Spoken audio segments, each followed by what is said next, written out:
Welcome to Agatha Christie Inspired Mysteries. I'm your host, Edmund. Tonight, we embark on a relaxing journey into the world of intrigue and deduction with a brand new Hercule Poirot tale, crafted in the timeless style of the Queen of Crime herself. Settle in with a cup of tea, or perhaps a glass of fine port wine, as we transport you to the enchanting, yet shadowy arcades of Porto Ribeira district in the 1920s. This is Blood in the Arcades of Porto Ribeira, a Hercule Poirot murder mystery, a long, immersive story designed for those quiet evenings when you crave mystery and relaxation. Chapter 1. The Arrival in Porto, approximately 2,000 words. Narration time, 16 minutes. Dear listeners, before we dive into the heart of our mystery, allow me to set the scene properly, as any good tale in the style of Agatha Christie demands. Imagine, if you will, the year 1925, a time when the world was still licking its wounds from the Great War, and Europe buzzed with the tentative roar of the Jazz Age. Automobiles sputtered alongside horse-drawn carriages on cobblestone streets. Flapper dresses swirled in hidden speakeasies, and the air carried the faint tang of change, mingled with the smoke of cigars and the sweetness of forbidden cocktails. It was an era of glamour and grit, where fortunes rose and fell like the tides, and secrets lurked in the shadows of grand facades. Our story unfolds not in the foggy streets of London or the opulent carriages of the Orient Express, but in the sun-drenched, historic city of Porto, Portugal, a gem on the Iberian Peninsula, where the Douro River winds its way to the Atlantic like a silver ribbon threaded through ancient hills. Porto, or Oporto, as the British often called it with their affectionate Anglicization, was a city steeped in tradition and trade. Known as the Invicta, the Unconquered, it had withstood invasions, earthquakes, and fires over the centuries, emerging resilient and vibrant. By the 1920s, under Portugal's First Republic, the city was a whirlwind of contrasts, conservative Catholic roots clashing with modernist stirrings, labor strikes rippling through the docks amid post-war inflation, and the ever-present buildings rebuilt in the 18th century after a great fire. These arcades, graceful arches supported by sturdy columns, provided shaded walkways where merchants peddled their wares under the watchful eyes of statues and fountains. Bolts of silk from Asia, spices from Africa, fresh codfish drying on racks, and barrels of olive oil rolled in from the countryside.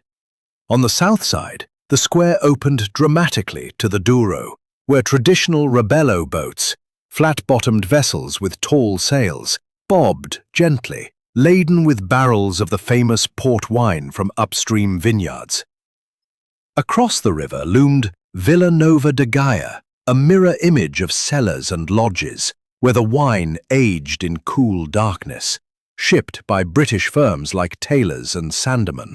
The majestic Dom Luis I Bridge, an engineering marvel designed by a disciple of Eiffel himself and completed in 1886, arched overhead, a double-decked iron behemoth connecting the two banks.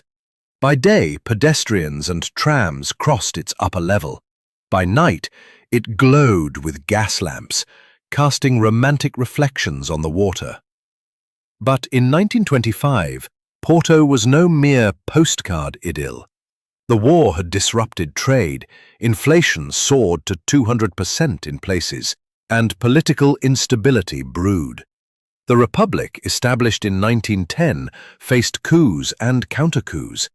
Just a year later, in 1926, it would fall to a military dictatorship. Dock workers struck for better wages, socialists whispered in cafes, and jazz records smuggled from America played in underground clubs, scandalizing the old guard. Women bobbed their hair and smoked in public, while men in pinstripe suits negotiated deals that could make or break empires. It was into this tapestry of beauty and tension that our diminutive hero arrived. Hercule Poirot, the renowned Belgian detective, stepped off the train at Sao Bento station with the precision of a well-oiled clockwork mechanism. His journey had begun in London, where the damp fogs of Baker Street had begun to weary even his indefatigable spirit. "Mon ami Hastings," he had said to his old friend over a final cup of chocolat chaud at Claridge's, perched jauntily, and his famous moustache curled to perfection with a touch of wax. Poirot cut a figure both dapper and diminutive, no more than 5 feet 4 inches tall, with an egg-shaped head that housed a brain sharper than any stiletto. A porter scurried to handle his valises, 2 Louis Vuitton cases packed with essentials, tisane herbs, patent leather shoes polished to a mirror shine, and a collection of criminology texts for light reading. Hiring a fiacre, a horse-drawn carriage, as automobiles were still a luxury in Porto's steep streets, Poirot directed the driver to the Pensione Azul in the Ribeira. "Sim, signor," the man replied in halting English, cracking the whip as they descended the winding roads. The journey offered Poirot a feast for the senses. They passed the Clerigos Tower, a baroque spire piercing the sky, the Livraria Lello, a bookshop rumored to inspire wizards' tales with its neo-Gothic stairs, and markets bustling with women in black shawls, haggling over produce. As they entered the Ribeira, the detective leaned forward, absorbing every detail. Children played football with rag balls, dodging vendors crying, "Castañas asadas!" roasted chestnuts. Fishermen mended nets by the quays, their boats painted in vibrant colors. The arcades provided respite from the sun, their shadows cool and inviting. British influence was everywhere. Signs for Taylor's fine ruby port, English newspapers sold at kiosks, and expats sipping tea in cafes that blended Iberian flair with Victorian decor. Yet unrest simmered. A group of workers marched with placards demanding "Pau y trabalho," bread and work, their chants echoing off the tiles. Poirot nodded thoughtfully.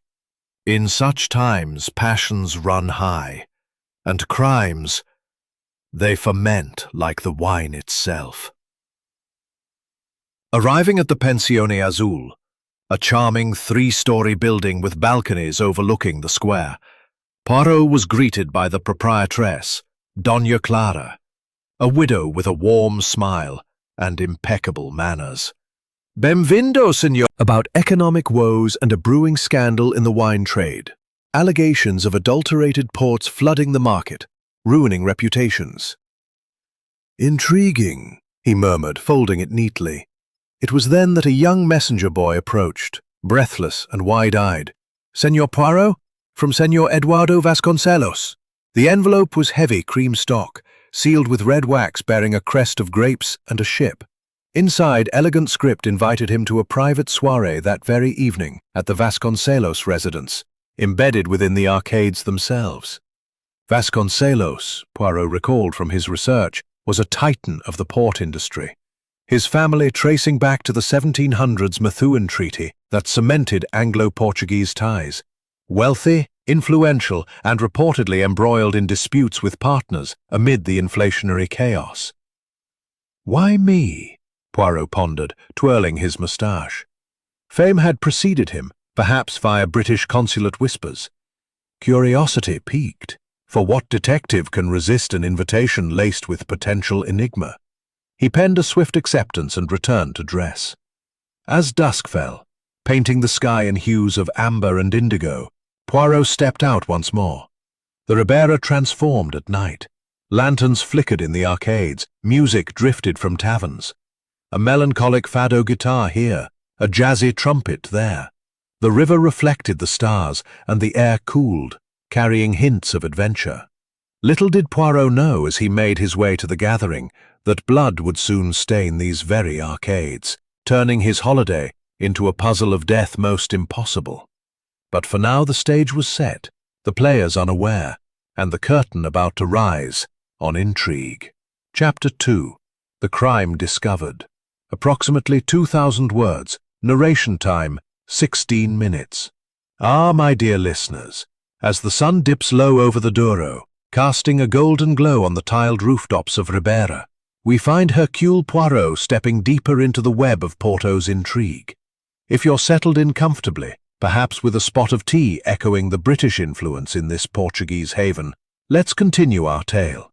Remember, in the style of Agatha Christie, every detail matters, every shadow hides a secret, and if you're joining from across the pond or down under, do share through wars and revolutions. By 1925, with prohibition lingering in America and European markets fickle, such empires teetered on the edge, vulnerable to the whispers of smuggling and sabotage.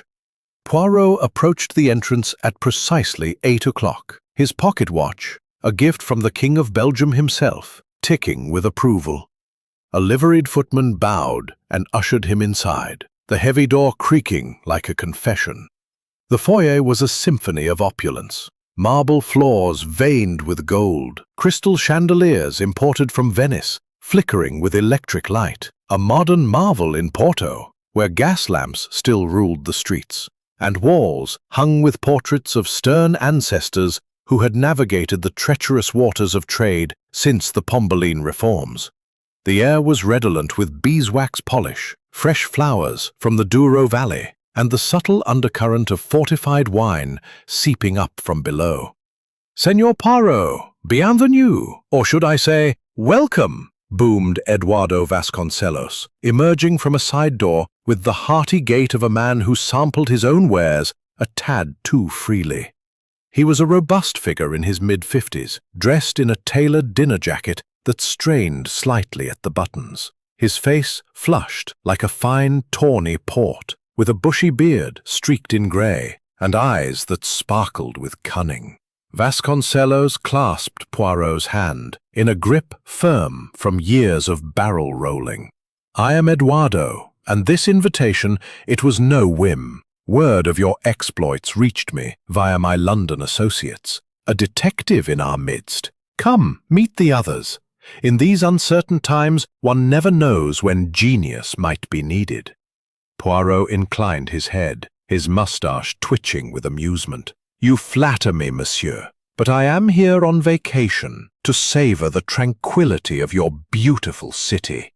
Yet even as he spoke, his sharp eyes catalogued the scene, a faint tension in Vasconcelos's smile, the way his host glanced toward the stairs as if expecting interruption.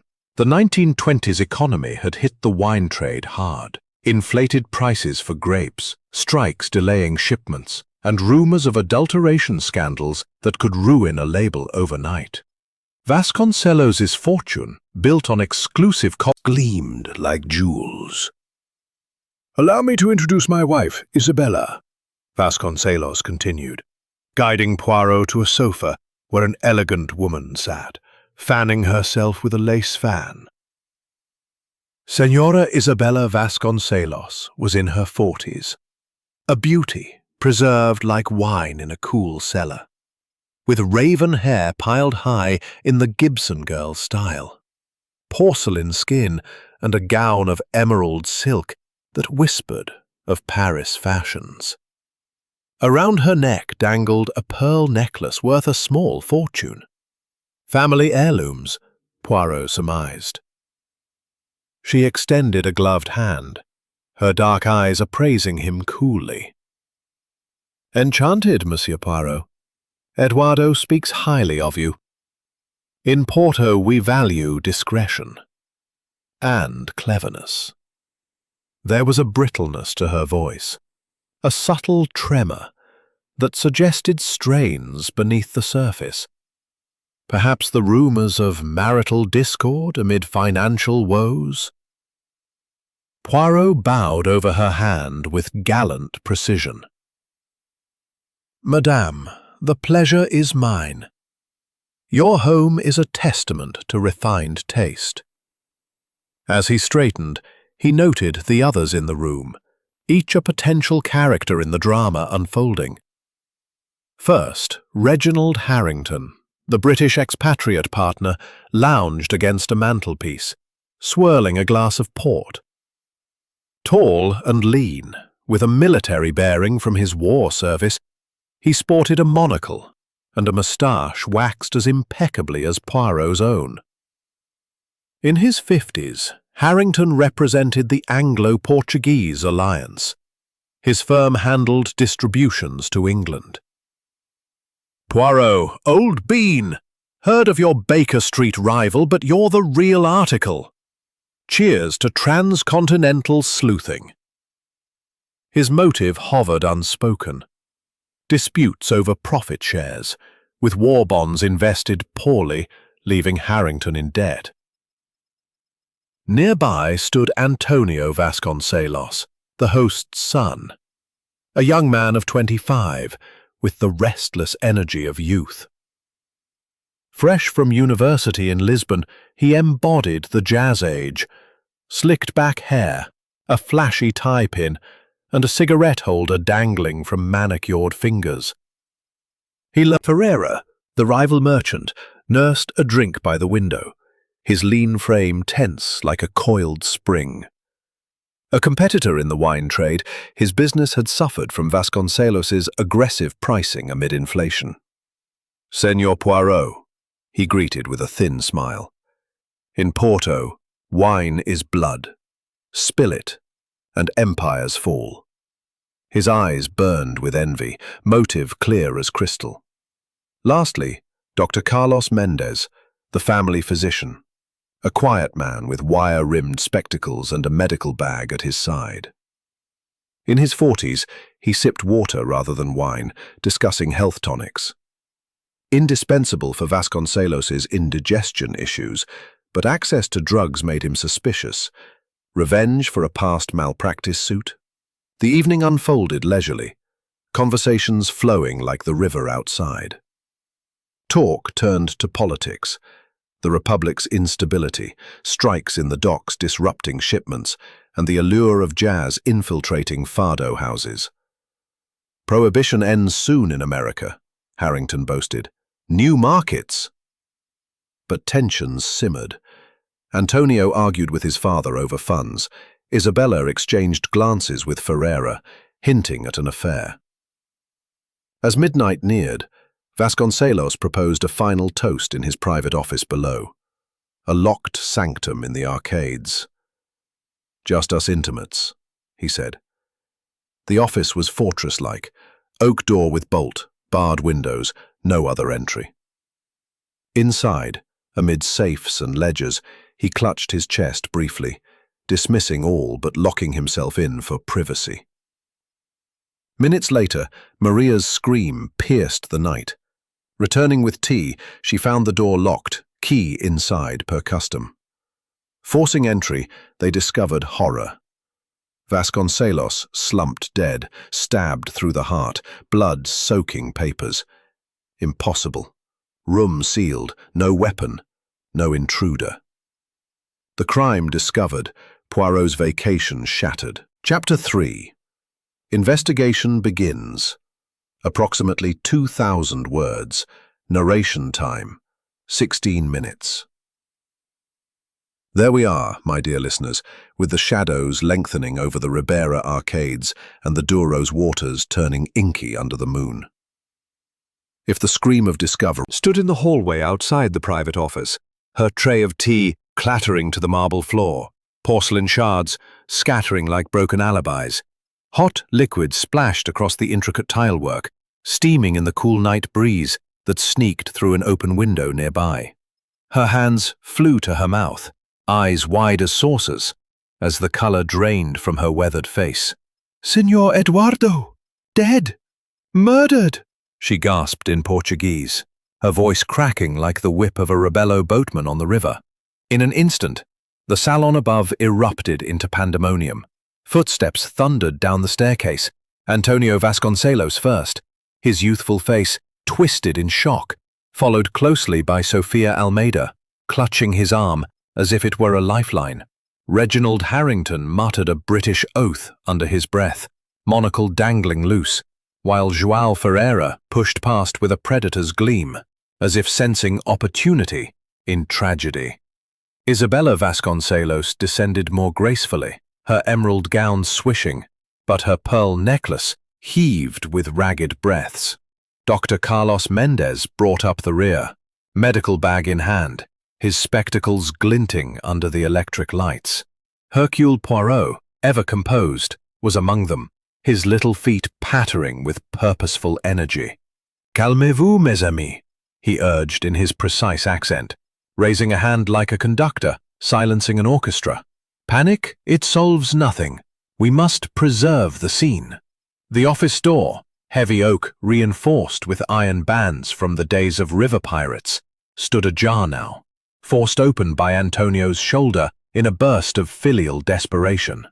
The room beyond was a sanctum of commerce turned tomb, walls lined with leather-bound ledgers detailing shipments to Liverpool and London, a massive desk cluttered with invoices yellowed by age, and a safe yawning open, as if in mockery.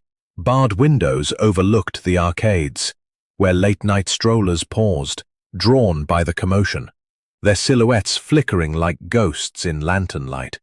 The air hung heavy with the metallic tang of blood, mingled with the faint sweetness of spilled port from a decanter knocked askew.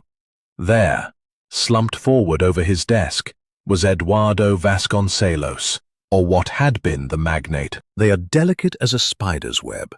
Dr. Mendez knelt professionally, gloved fingers probing the neck for a pulse that wasn't there.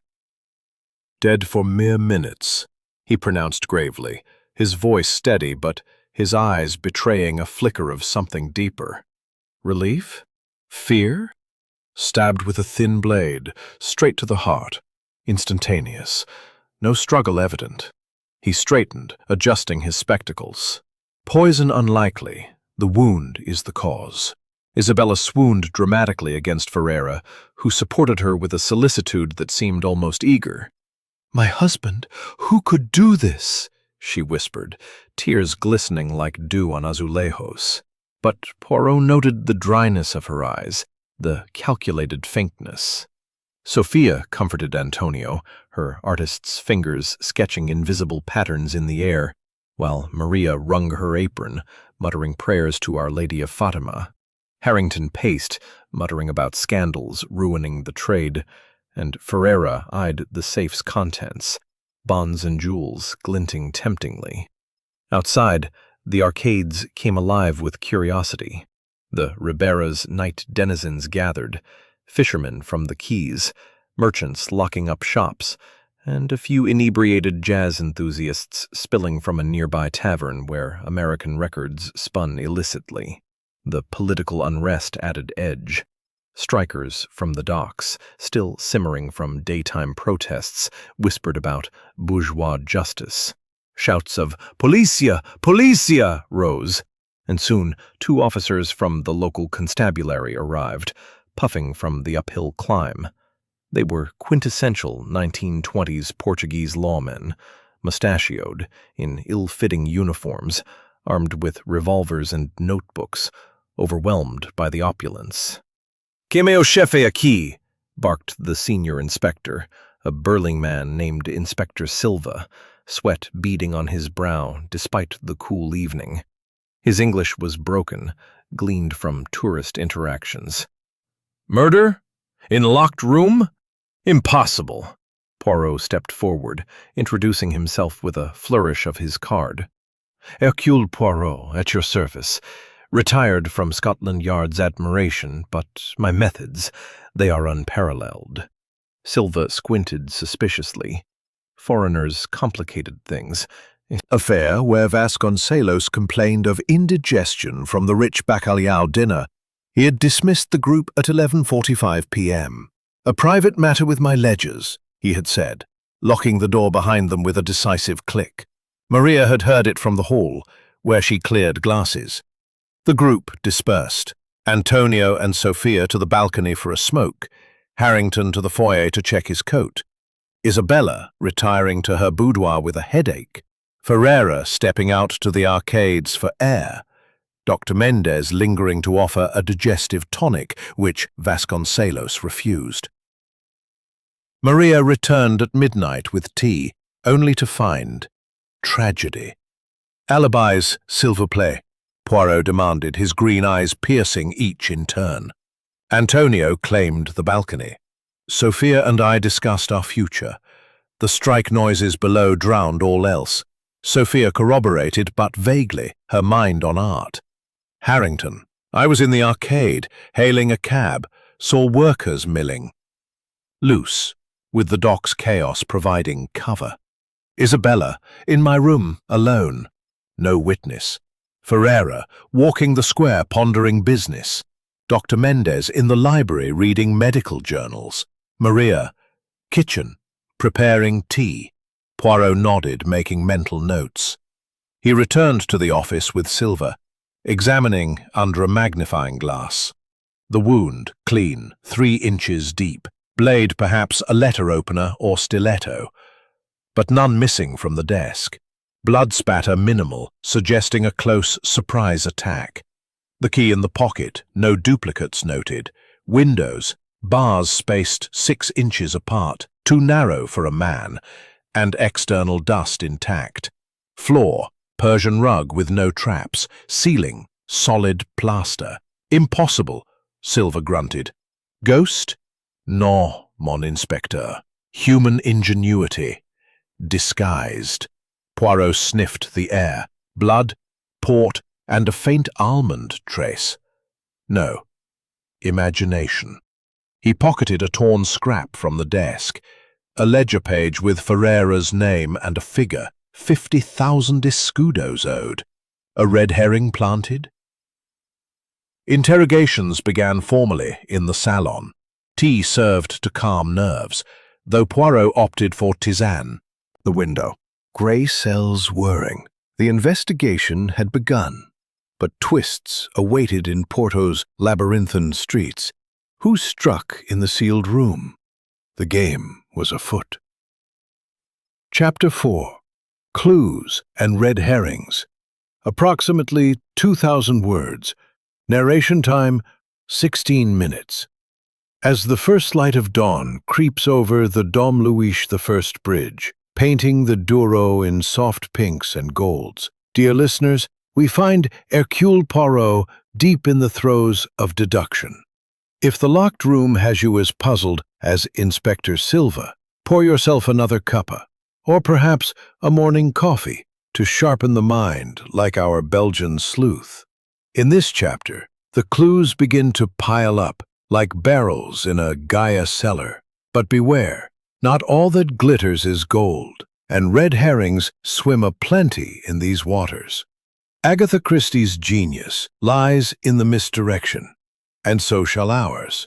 If you're listening from a misty morning in Edinburgh or a sunny balcony in Lisbon, share your suspicions in the comments. Did the maid do it, or is the rival too obvious? Your insights keep the mystery alive.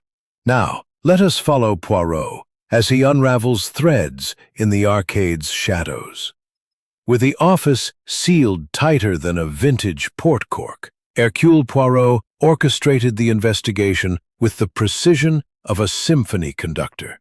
Inspector Silva, grudgingly impressed by the little detective's reputation, whispers of solved cases from the Orient Express to Styx had trickled even to Porto's police precincts, allowed him free rein, posting constables at doors and windows. The Ribeira outside stirred to life. Fishermen hauling nets, glistening with the morning catch. Merchants unfurling awnings under the arcades. And the scent of fresh pão com chorizo wafting from bakeries. But inside the Vasconcelos home, the air remained stale with suspicion, the jazz gramophone silent as a grave. Poirot began with a meticulous search of the crime scene, donning white gloves to preserve what he called the fingerprints of fate. The desk yielded bounties. The blood-soaked ledgers revealed discrepancies. Inflated invoices, perhaps embezzlement, clinging to his cuffs. The locked door. Poirot tested the mechanism, a sturdy Yale lock imported from England, key unique. From inside, the bolt slid smoothly. The victim locked himself in, yes. But how did the murderer exit? Or enter? Windows next. Bars forged in the 18th century, spaced 5 inches apart.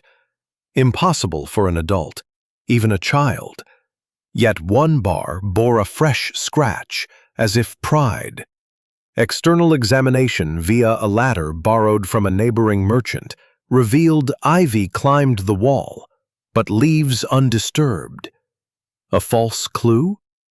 Below, the arcade pavement showed footprints, muddy boots from the night's drizzle, but smeared by passers-by, including strikers from the dock's ongoing unrest. Upstairs, in the salons and bedrooms, clues proliferated like azulejo patterns.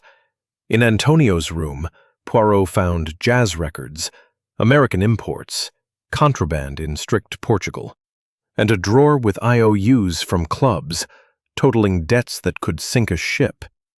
A blood-speckled handkerchief? Monogrammed AV, but lab tests, hastily arranged via Mendez, revealed port wine, not blood. Red herring. Sophia's studio, a converted attic overlooking the river, brimmed with canvases depicting Ribera scenes. Her easel held knives for palette work. One missing? She claimed it lost in the Douro during a plein air session. Jealousy over jewels. Isabella's dressing room yielded a hidden letter from Sophia demanding the pearls as promised for our wedding. Motive sharpened. Isabella's boudoir was a treasure trove of deception.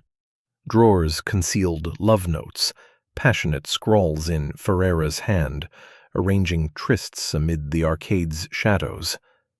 My darling, once Eduardo is gone. Incomplete, but incendiary. A vial of headache powders analyzed by Mendez, harmless aspirin, or swapped for poison. Isabella swore innocence, but her alibi, alone, crumbled under scrutiny.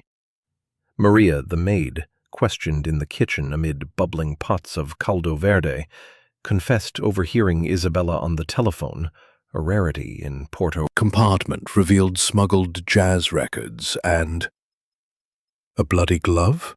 Too convenient. Size small. Maria's?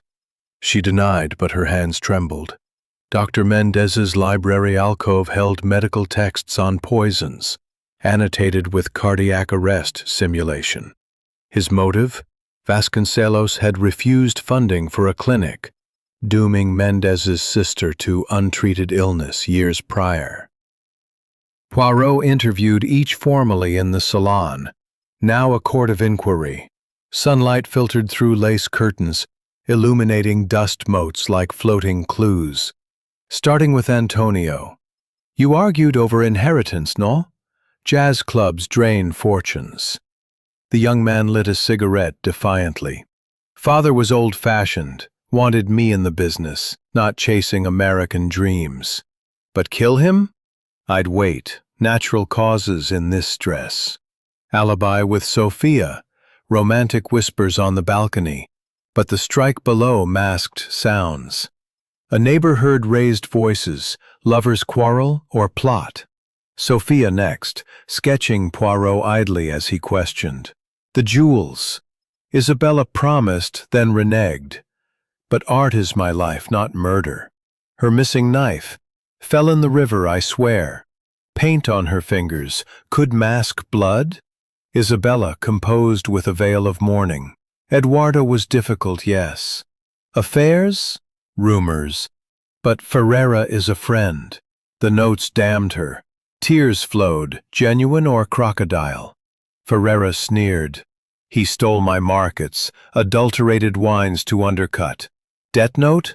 Fabricated. His arcade stroll. Saw Harrington, but timing's fuzzy. Harrington blustered. Business spat, nothing more. War hero like me, reduced to begging. Flask hidden. Guilt? Maria sobbed. 30 years. He treated me like family. Or did he? Illegitimate rumors false, but he cut my wages. Eavesdropping, heard all threats. Mendez calmly. Medical duty. Tonic offered, refused. Heart weak. Stab unnecessary if poison intended. Bag searched, scalpel present but one dull. Outdoor clues. Arcade pavement scoured. A dropped button from a glove, monogram JF. Ferreira's? He claimed lost days ago. Twists. Approximately 2,000 words.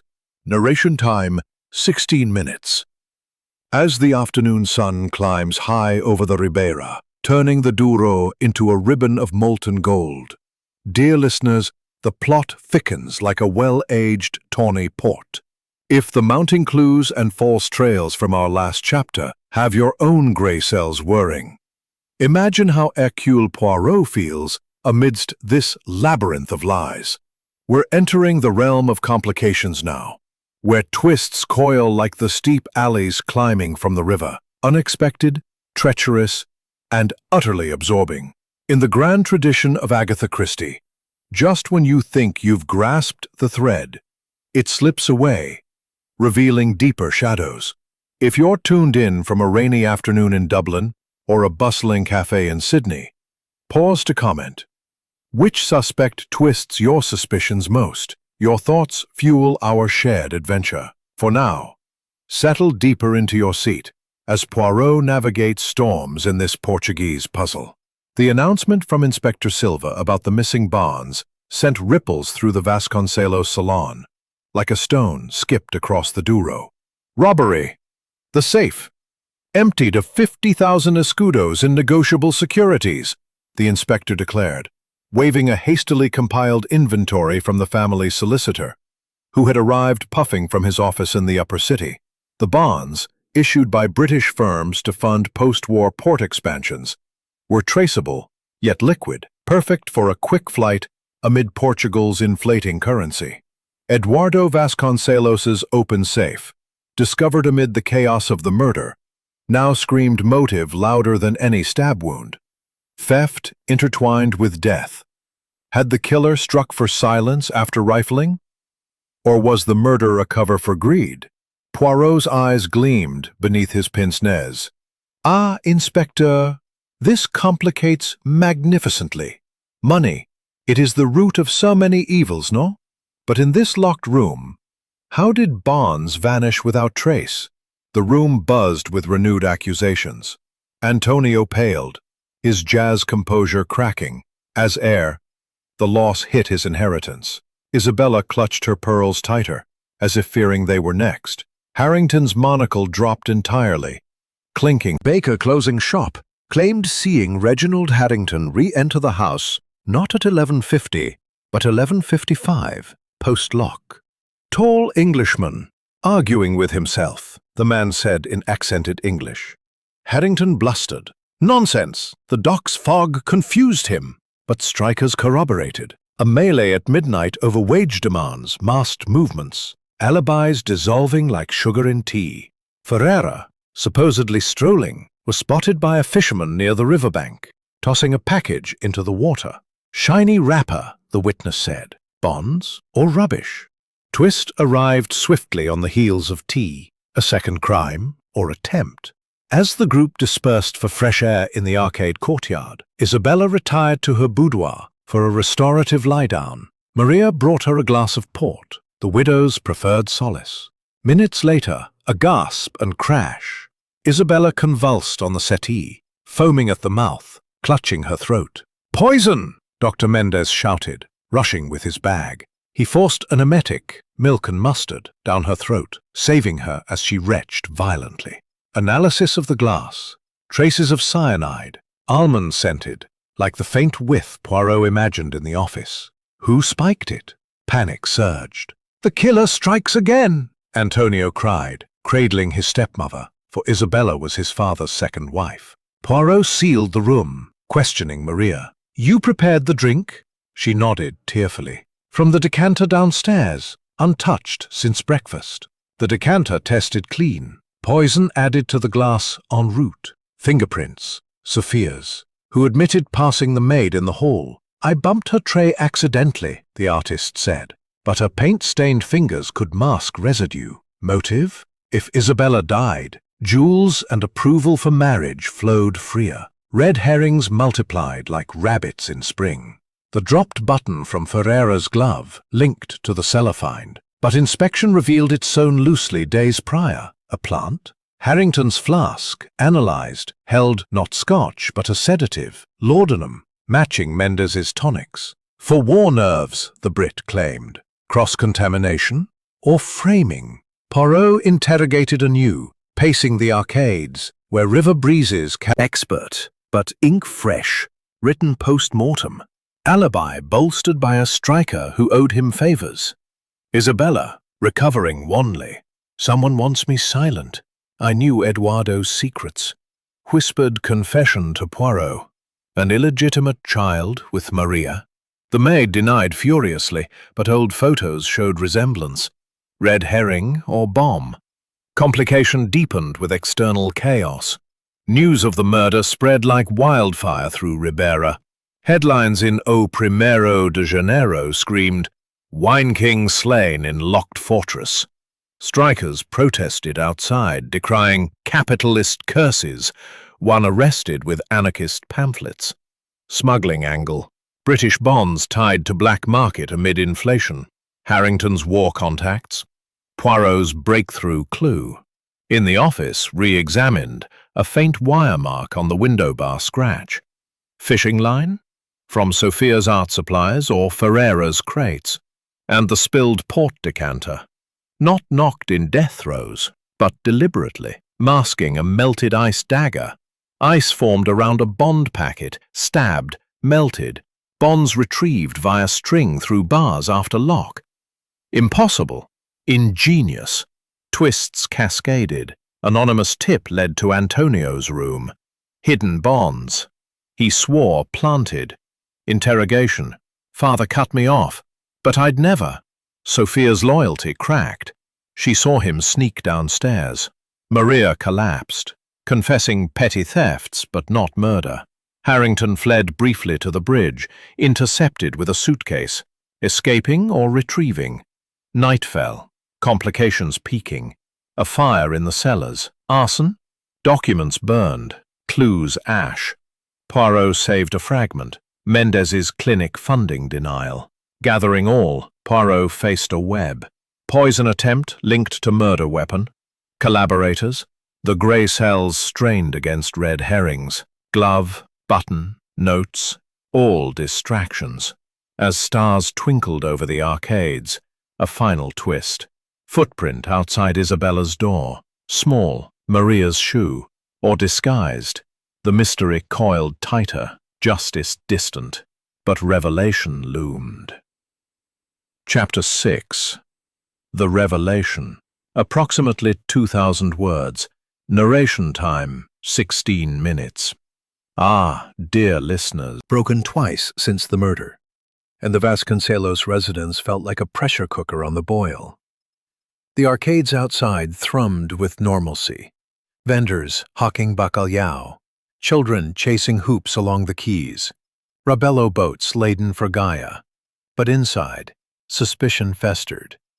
Inspector Silva paced like a caged lion, his notebook filled with crossed-out alibis, while constables guarded doors against prying journalists. The second attempt on Isabella had heightened stakes. Cyanide traced to a household vial, hidden in the kitchen pantry, accessible to all. Bonds still missing. Fire damage in the cellars obscuring records. Chaos reigned.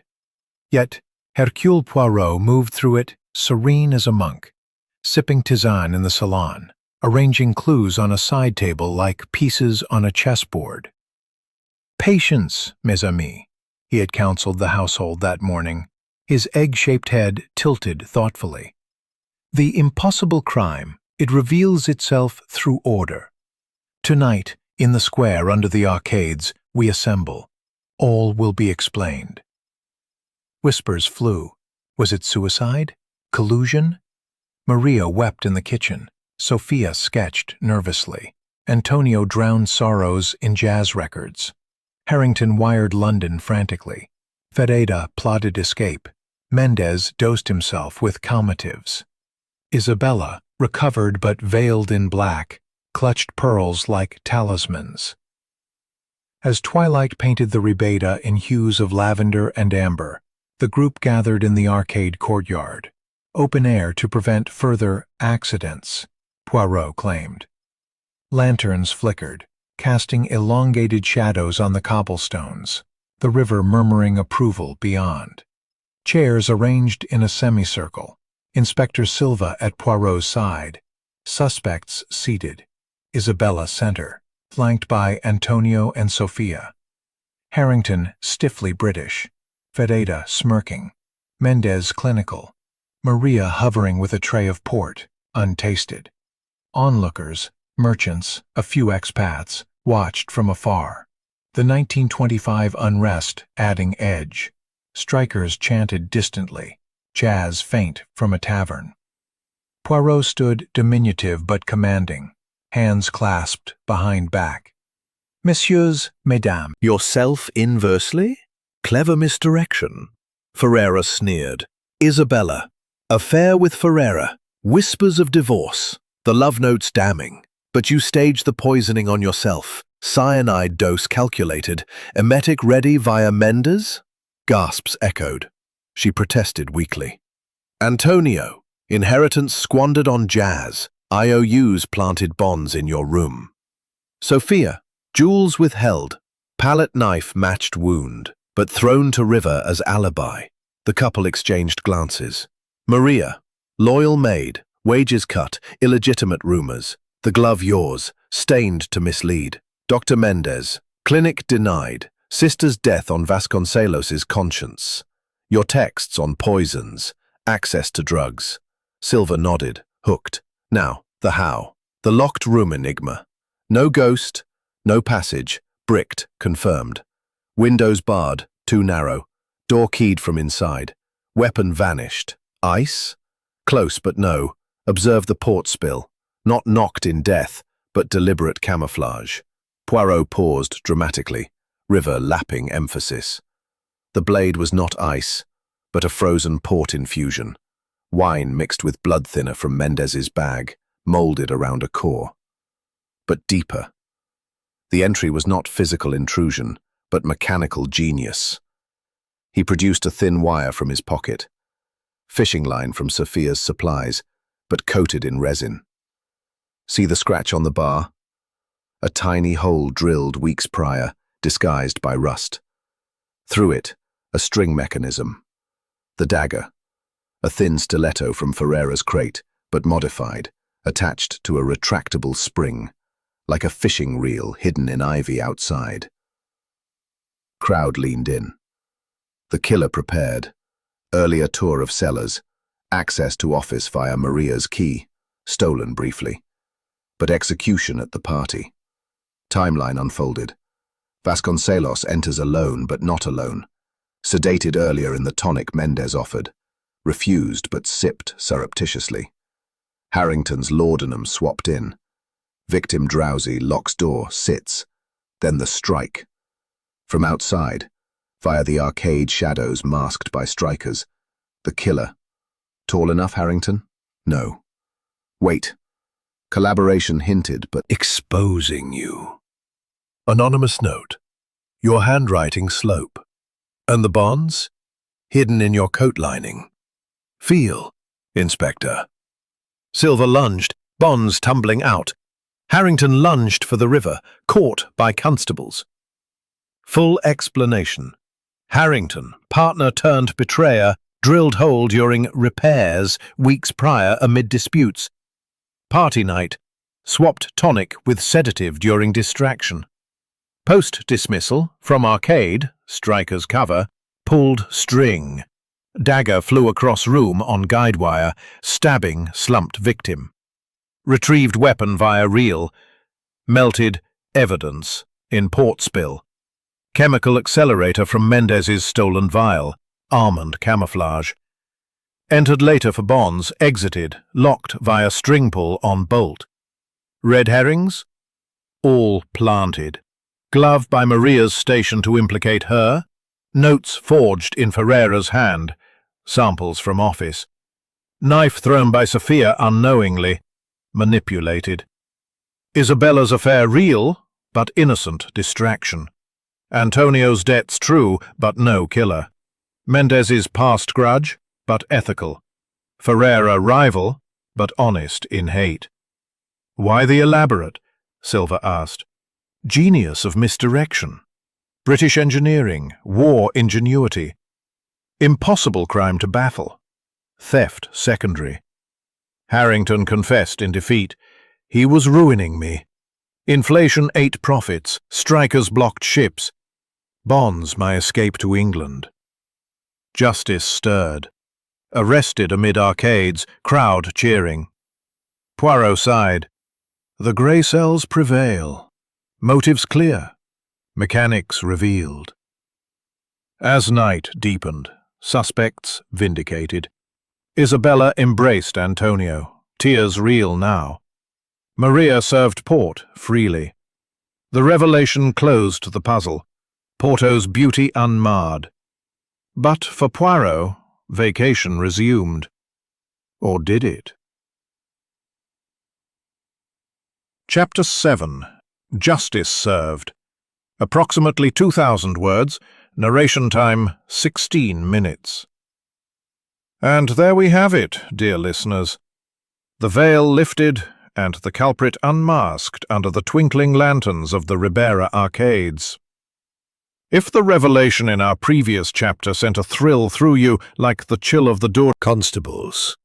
His tall frame deflated like a punctured balloon from the jazz-age parties he once frequented.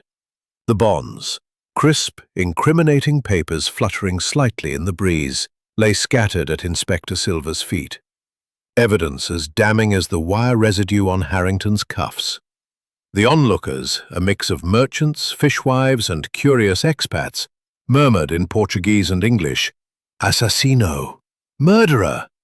The strikers at the edges cheered ironically, seeing capitalist intrigue unraveled, their placards forgotten in the drama. Hercule Poirot stood poised, his moustache impeccable despite the night's exertions, hands folded neatly as if concluding a lecture. "Voilà, mes amis," he said softly, addressing the assembly. "The puzzle is complete. Monsieur Harrington, your cleverness was admirable. The war taught you mechanisms of death, no? The mini-crossbow adaptation, the guide wire through the drilled bar, the sedative in the tonic to ensure precision, all to mask greed beneath impossibility. But the little grey cells, they detect the flaws. The resin trace, the timing with the strikes, the planted herrings to scatter blame like confetti at a fado festival. Harrington glared, his ruddy face paling under the lanterns. "You meddlesome foreigner," he spat. But defeat laced his words. Eduardo had it coming. After the war, he hoarded profits while I scraped. Inflation devoured my savings. The bonds were my lifeline back to England, a steamer ticket, a new start. He threatened exposure, my smuggling jazz records and scotch through the docks, using strikers' chaos. One pull of the string and freedom. Inspector Silva, vindicated in his deference to Poirot, snapped cuffs on the culprit. Iron biting into wrists accustomed to silver port tasters. "You will face the tribunal in Lisbon, senor. Murder, theft, attempted poisoning. The Republic may be unsteady, but justice endures." The 1925 political climate added weight. Portugal's courts, amid coups and corruption scandals, sought high-profile convictions to bolster legitimacy. Harrington, as a British subject, complicated matters. Consular involvement loomed. A dose to frame Mendez and prolong confusion. Dr. Mendez confirmed. Survivable, theatrical, like his war ruses. Antonio, the young heir, embraced his stepmother awkwardly, his jazz flair subdued. "Father's empire is mine now, but tainted. I'll honor it differently. Fund clinics, Mendez, for your sister's memory." Sophia, at his side, sketched the scene idly, redemption in art. Her missing knife? Harrington stole it to plant doubt, returned via river ploy. "We marry next month," Antonio announced.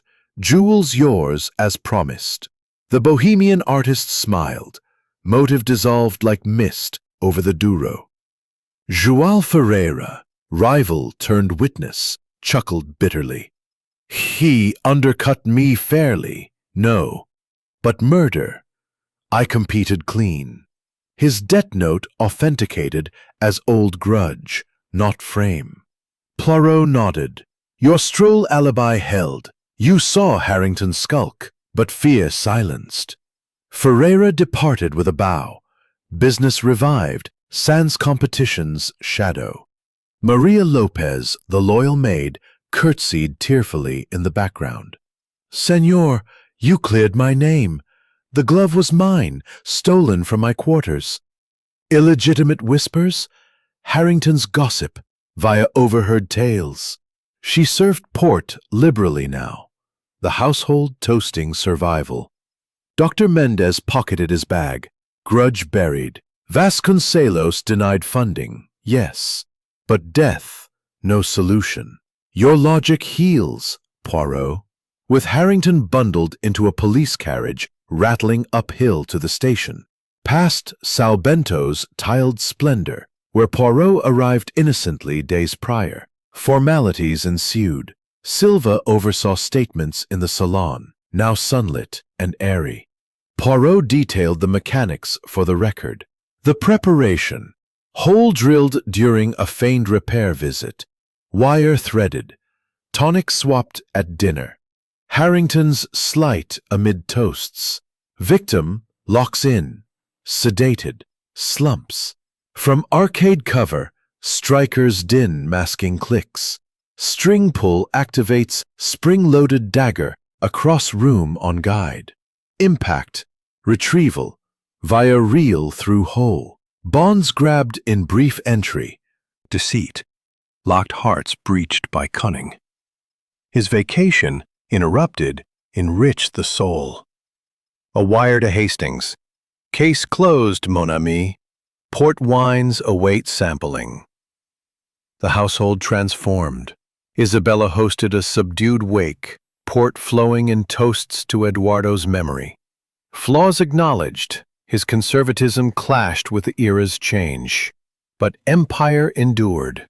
Antonio modernized.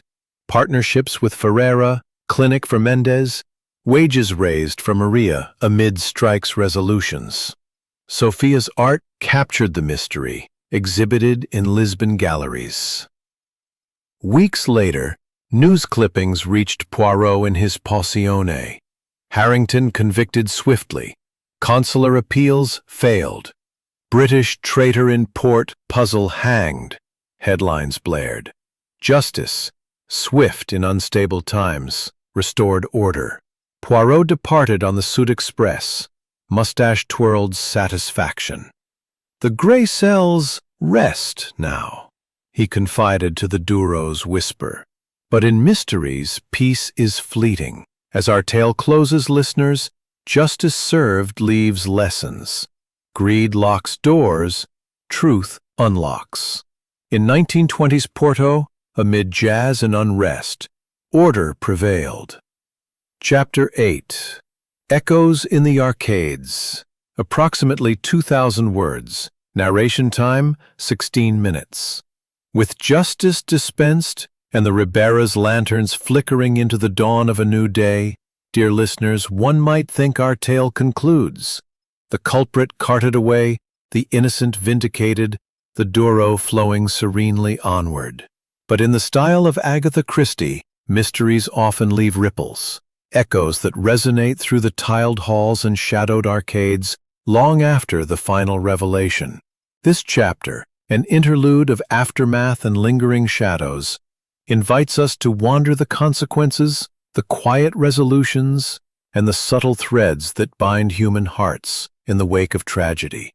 Imagine Poirot strolling the quays, reflecting as the city awakens to its 1925 rhythms, strikes simmering down, jazz notes drifting anew. If the swift arrest satisfied your sense of order, ponder this. Does evil ever truly vanish, or does it merely recede like the tide? Share in the comments if you'd linger in Porto post. Gaia reeled. Whispers of scandal tarnishing centuries of alliance. Hercule Poirot, ever the observer, took his breakfast on the balcony of the Pensione Azul, a simple repast of fresh bread, queijo de serra cheese, and his ritual tisane. No port yet, for the stomach demanded delicacy after intellectual feats. His green eyes, sharp behind pince-nez, surveyed the scene below. The Vasconcelos residence, just across the square, showed signs of stirring life. Shutters flung open. Maria Lopez hanging laundry on a line strung between columns, her face etched with relief rather than grief. Poirot nodded to himself. Ah, the aftermath. It is here that truths settle, like sediment in a fine vintage. Inspector Silver had departed at first light, Harrington in tow, the police carriage rumbling over the cobblestones toward the Sal Bento station and onward to Lisbon's tribunals. The inspector's parting words echoed. "Senor Poirot, your assistance, invaluable. In these unstable times, with coups brewing and economies faltering, such resolutions bolster faith. Indeed, the Republic's fragile grip needed victories. Harrington's conviction would be swift, a symbol of order amid chaos. By noon, telegrams buzzed. British consul protesting, but evidence, the wire mechanism, bonds, confessions extracted in the station's dim cells, sealed fate. Extradition denied. Portuguese soil, Portuguese justice. Poirot decided on a promenade, his patent leather shoes clicking rhythmically on the uneven stones. The arcades provided dappled shade, vendors nodding respectfully. Fame preceded him now. "O detective famoso!" a boy shouted, offering a flower. Poirot accepted with a bow, twirling his moustache. He paused at the crime scene's exterior, the office window now repaired, bars gleaming anew. A subtle drill mark, filled with putty, caught his eye. Harrington's ingenuity, born of war trenches where gadgets meant survival. Clever, oui, but arrogance undid him, Poirot murmured. The mini crossbow contraption, disassembled and catalogued, revealed British military patents. Harrington's service in the Great War spread to fracture us. Ferreira, a dear friend, nothing more. Her eyes misted, reflecting on marital strains amplified by inflation's bite, arguments over expansions, Antonio's modern whims clashing with tradition. Poirot sipped thoughtfully. Madame, in murder's wake, families rebuild. The bonds recovered fund repairs, and perhaps charities? Antonio nodded eagerly. Yes, the docks strikers. Father's conservatism ignored their plights. I'll negotiate fair wages, blend old trade with new, export to America post-prohibition, infuse jazz evenings in the cellars. Sophia beamed, her art supplies scattered, and my studio expands. Murals of the Douro, capturing this drama without the darkness.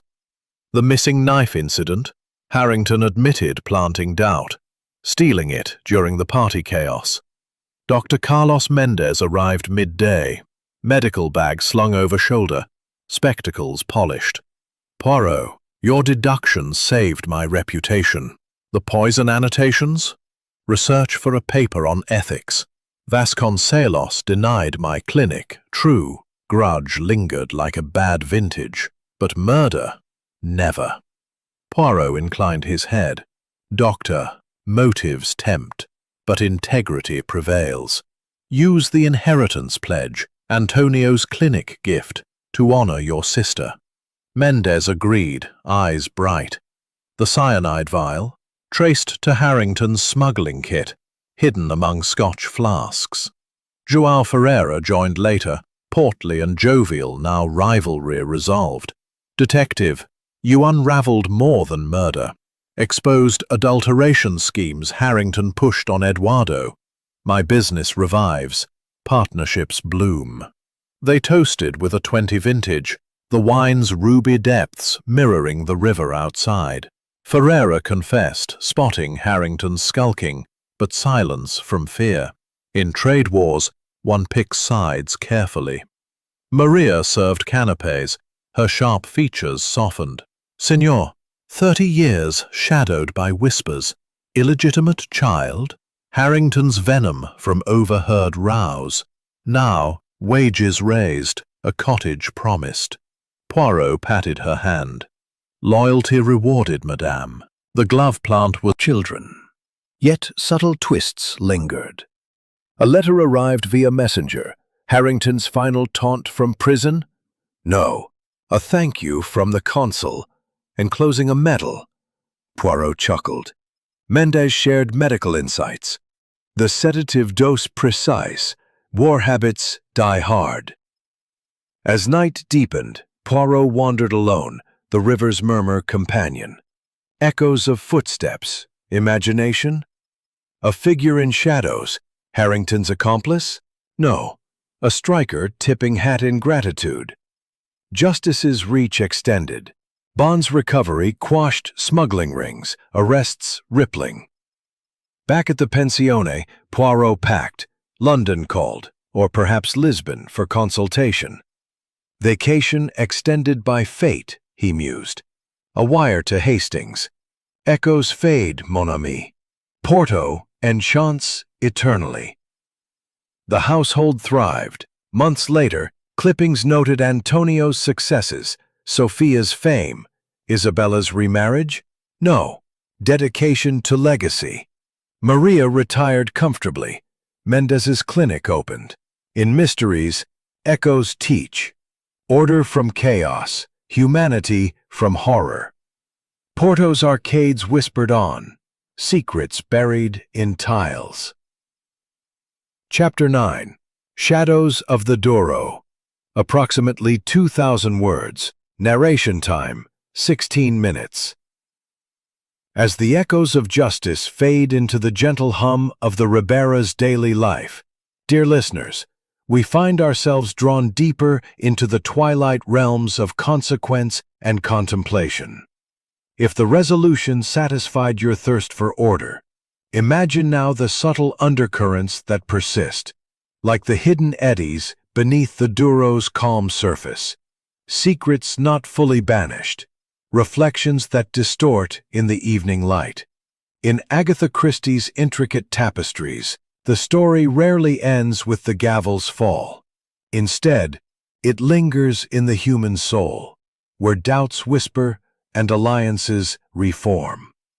Picture Hercule Poirot extending his stay, wandering the arcades as the sun dips low, uncovering not new crimes, but the fragile threads of recovery.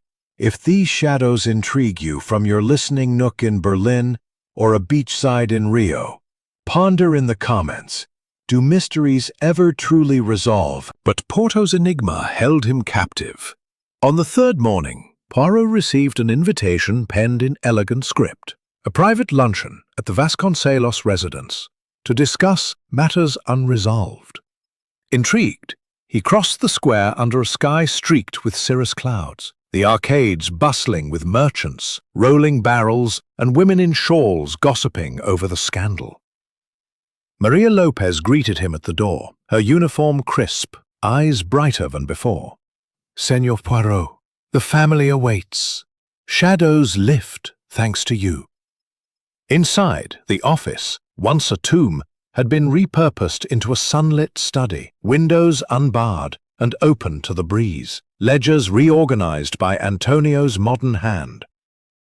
Isabella Vasconcelos presided over the table, set with fine china and silver from the cellars.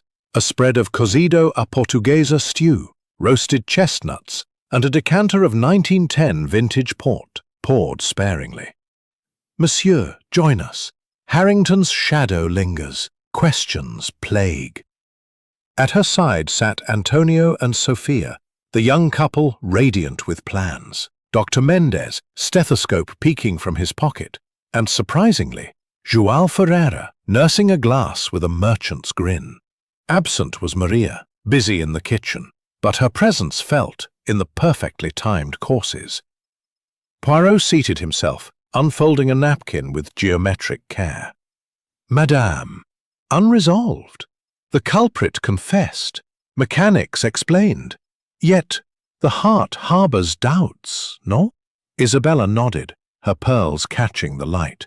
"Indeed, Eduardo's will, read yesterday by the solicitor, holds surprises.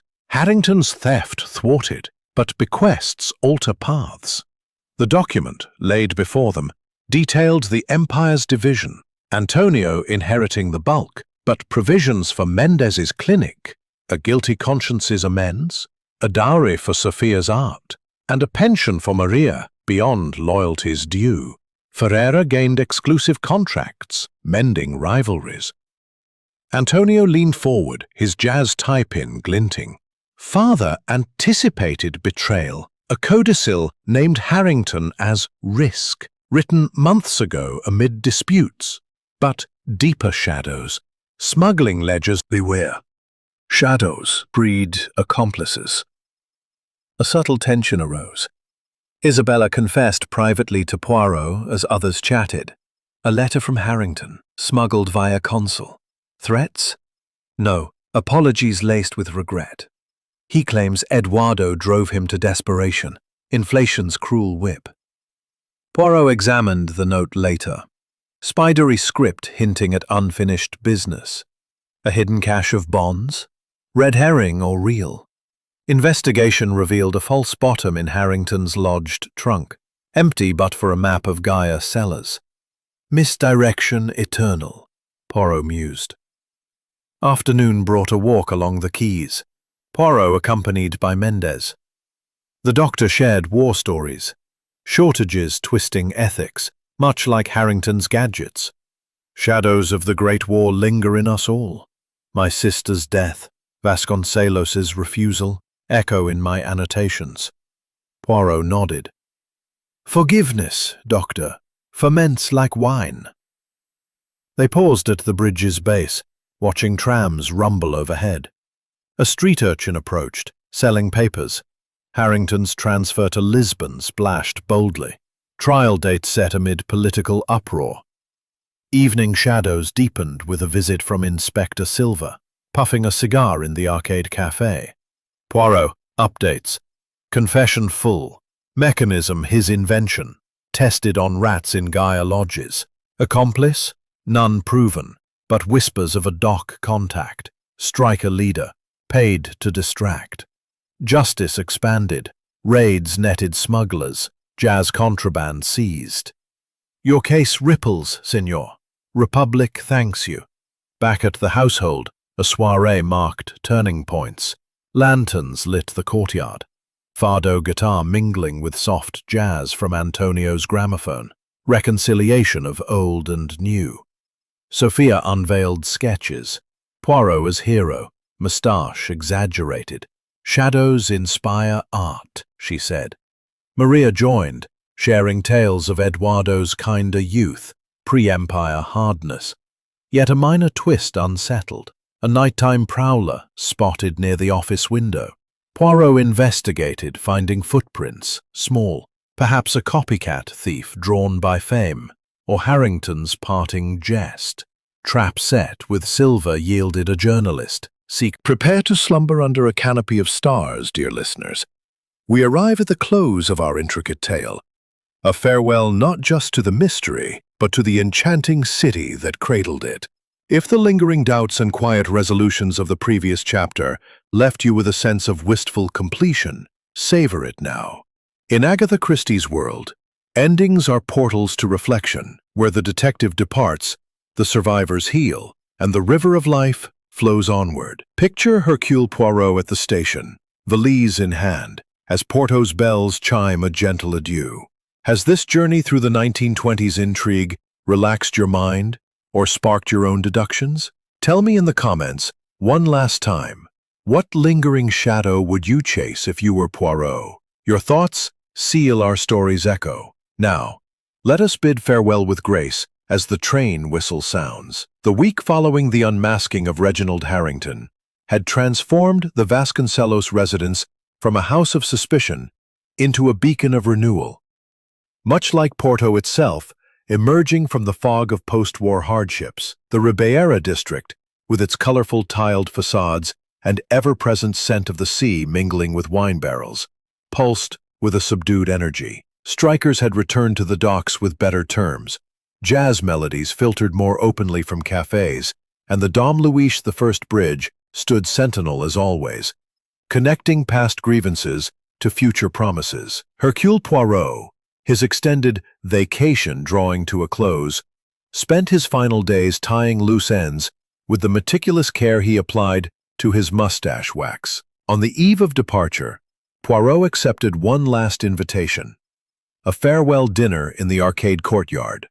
Lanterns strung like constellations above the cobblestones. The air was warm with spring's promise, the river lapping softly below, as if whispering secrets to the night. Isabella Vasconcelos hosted with poise, her mourning veil discarded for a gown of soft azure, pearls gleaming modestly. "Monsieur Poirot," she greeted, embracing him lightly, "you leave us restored." Eduardo's spirit rests easier, knowing justice prevailed. At the table, set with linen cloths and silver candelabra, gathered the survivors, Antonio and Sophia arm in arm, Dr. Mendez with a rare smile. American markets, once prohibition crumbles fully, and jazz nights in the cellars, blending with fado for tourists. Sophia nodded, her sketchbook filled with murals depicting the mystery's resolution. Poirot center stage, gray cells symbolized by glowing lanterns. Dr. Mendez clinked glasses. "Your logic saved more than a life, Poirot. My clinic opens next month, funded by the will's surprise bequest. Shadows of grudge dissolve. I'll treat dock workers gratis, honoring the era's unrest." Ferreira boomed a laugh. "And I gain contracts fair and square." Harrington's exposure cleared adulteration clouds.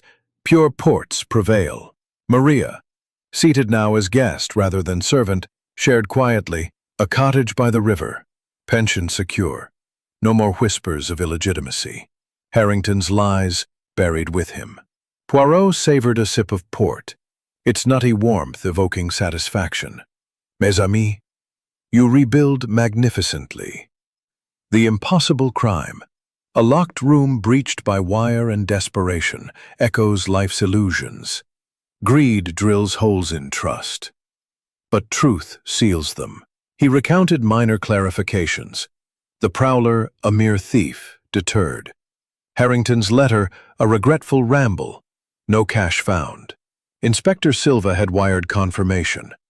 Trial proceeded in Lisbon. Sentence looming. Life imprisonment. British pleas ignored amid Republic's assertiveness. As dessert concluded, gifts exchanged. Isabella presented a engraved pocket watch, for timing deductions eternal. Antonio, a crate of vintages. Sophia, a portrait sketch. Mendez, a medical tome on poisons. For study, he winked. Ferreira, a partnership proposal for future consultations. Maria slipped him a handmade scarf. Against London chills, the evening wound with music. Antonio's gramophone spinning soft jazz. A fado singer invited for balance. Under stars, Poirot reflected aloud. "Porto, you enchant with history and intrigue." The 1920s whirl. Automobiles chugging past ancient arches, women bobbing hair amid traditions. Breeds such puzzles. Farewell. But the gray cells carry you hence. Dawn broke for departure. At Sao Bento station, life flourished.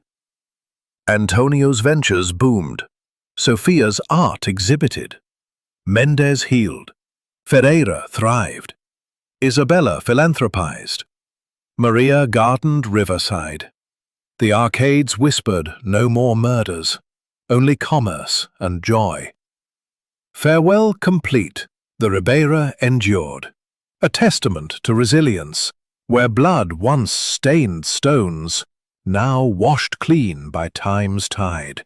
And so our mystery ends, dear listeners. Poirot triumphs. Porto breathes free. Thank you for joining this relaxing odyssey through intrigue and deduction. If immersed, like, subscribe, share where you listened from. Until the next shadow calls, good night and sweet dreams.